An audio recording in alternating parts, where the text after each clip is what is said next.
नमस्कार बंधुरा श्रावणी रान्नाघरे आपनादेर सबाइके स्वागत जानिए आमी आबारो एकटा रान्नार भिडियो निये आपनादेर सामने चले एसेछि। आजकेर आमी आलू और पटल दिए एकटु अन्यरकम रेसिपि करे देखाबो। आशा करी आपनादेर भालो लागबे। तार जन्य किन्तु आमार पुरो भिडियोटा आपनादेर देखते होबे। ताहले चलुन एई रान्नाटा आमी किभाबे करी सेटा आपनारा एकबार देखे निन। रान्नाटा करार जन्य प्रथमे आमी एखाने आलू और पटल निये निয়েছি और एखाने आलू और पटलेर खोसागुलो किन्तु खूब भालोभाबे छाड़िये रेखेছি। एबारे आमाके आलू और पटलगुलोके केटे नेब। तार जन्य किन्तु एइभाबे प्रथमे आलूटा केटे निलाम।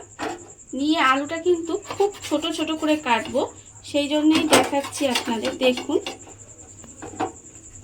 এইভাবে ছুরি দিয়ে ছোট ছোট করে কেটে নিলাম। প্রথমে আমি আলুগুলো কেটে নেব। এইভাবে আলুগুলো আমি এইভাবে ছোট ছোট করে কেটে রেখেছি। দেখুন এবারে কিন্তু পটলগুলোও ছোট ছোট করে কেটে নেব। তার জন্য পটলের খোসাটা আগে থেকে ছাড়িয়ে রেখে দিয়েছি। এইবারে পটলটা প্রথমে এইভাবে মাঝখান থেকে চিড়ে নেব। তারপরে আবারও কিন্তু এইভাবে কেটে নিলাম। নিয়ে এবারে এটাকে এইভাবে ছোট ছোট আলুর মতোই টুকরো করে নেব। আর এটার কিন্তু দানাটা আমি বাদ দেব না। আপনারা যদি চান পটলের দানাটা বাদ দিয়ে দিতে পারেন। আমি দানা সমেতই রান্না করব। এইভাবে ছোট ছোট করে আগে কেটে নেব। পটলটাও আমি এখানে ছোট ছোট করে টুকরো করে নিয়েছি। আর অন্যদিকে গ্যাসটা অন করে একটা কড়া বসিয়ে দিয়েছি। এবারে আমি কড়ার মধ্যে দিয়ে দেব সরষের তেল প্রথমে, কারণ রান্নাটা আমি এখানে সরষের তেলেই করব। প্রথমে আমি এখানে প্রায় 3 থেকে 3.5 চামচের মতো সরষের তেল দিয়ে দিলাম। এবারে তেলটাকে একটু গরম হতে দেব। তেলটা আমার এখানে গরম হয়ে গেছে। আমি প্রথমে তেলের মধ্যে দিয়ে দেব, এখানে আমি কালো জিরে রেখেছি। তেলের মধ্যে আমি অল্প সামান্য একটু কালো জিরে ফোড়ন দিলাম। এইবার আমি কালো জিরেটা একটু নেড়ে নেব। এবারে আমি এর মধ্যে দিয়ে দেব আলুগুলো, যে ছোট ছোট টুকরো করে রেখেছিলাম সেই আলুগুলো কিন্তু আমি প্রথমে তেলের মধ্যে দিয়ে দেব। আলুগুলো আমি তেলের মধ্যে দিয়ে দিয়েছি। এইবারে একটু নাড়াচাড়া করে নেব।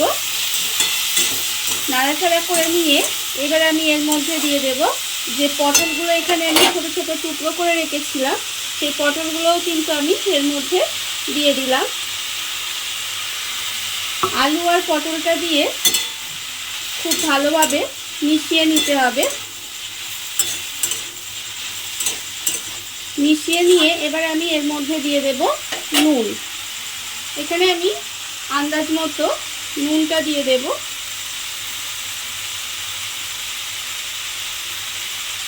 নুনটা দিয়ে এবারে খুব ভালোভাবে মিশিয়ে নিতে হবে। নুনটা দিয়ে ভালোভাবে মিশিয়ে নিয়েছি। এইবারে আমি গ্যাসটা কমিয়ে দেব।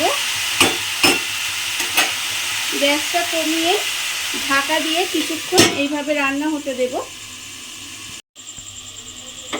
ঢাকা দিয়ে আমি প্রায় 2 থেকে 3 মিনিট মতো এইভাবে একটু রান্না হতে দিয়েছিলাম। এবারে আমি আবারও ঢাকাটা খুলে নিলাম। খুলে নিয়ে একটু ভালোভাবে আবারও নাড়াচাড়া করে নেব। এবারে আমি এর মধ্যে দিয়ে দেব হলুদ গুঁড়ো। হলুদ গুঁড়ো এখানে খুব বেশি দেব না, খুব অল্প সামান্য একটু হলুদ গুঁড়ো এর মধ্যে আমি দিয়ে দেব। দিয়ে এবারে হলুদ গুঁড়োটাও কিন্তু খুব ভালোভাবে মিশিয়ে নিতে হবে। ভালোভাবে হলুদ গুঁড়োটা মিশিয়ে নিয়ে আবারও কিন্তু আমি ঢাকা দিয়ে এইভাবে কিছুক্ষণ রান্না হতে দেব।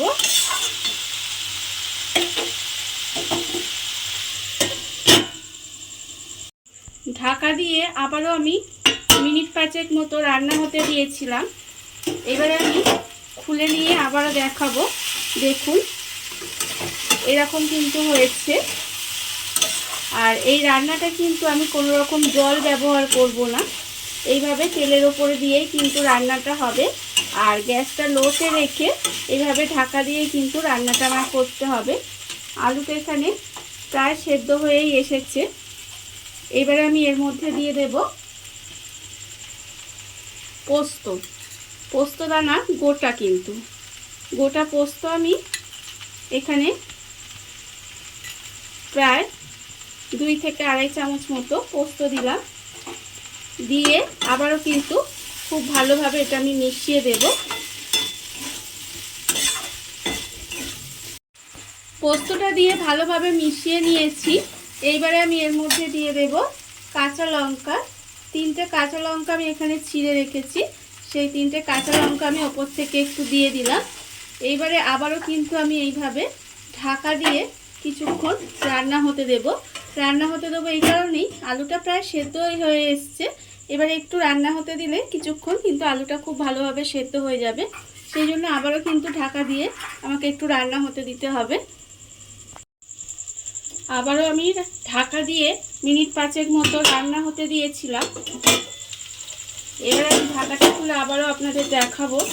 দেখুন রান্নাটা কিন্তু আমার প্রায় হয়েই গেছে, আর আলুগুলোও কিন্তু খুব ভালোভাবে এখানে সেদ্ধ হয়ে গেছে। আমি আপনাদের দেখাচ্ছি, দেখুন খুব ভালোভাবে আলুগুলোও সেদ্ধ হয়ে গেছে। রান্নাটা কিন্তু আমার শেষ। এবার আমি গ্যাসটা অফ করে দেব। দেখুন আপনারা বাড়িতে থাকা কত অল্প উপকরণ দিয়ে কত সুন্দর একটা আলু আর পটলের রেসিপি তৈরি হয়ে গেছে। আর এটা কিন্তু ভাত বা রুটি যে কোনো কিছুর সাথেই খেতে ভীষণ ভালো লাগে। আজকের এই রান্নাটা আপনাদের কেমন লাগলো সেটা কিন্তু জানাতে একেবারে ভুলবেন না। আজকের মতো এইটুকু। আপনারা সবাই ভালো থাকবেন, সুস্থ থাকবেন। আবারও হাজির হব নতুন কোনো রান্না নিয়ে।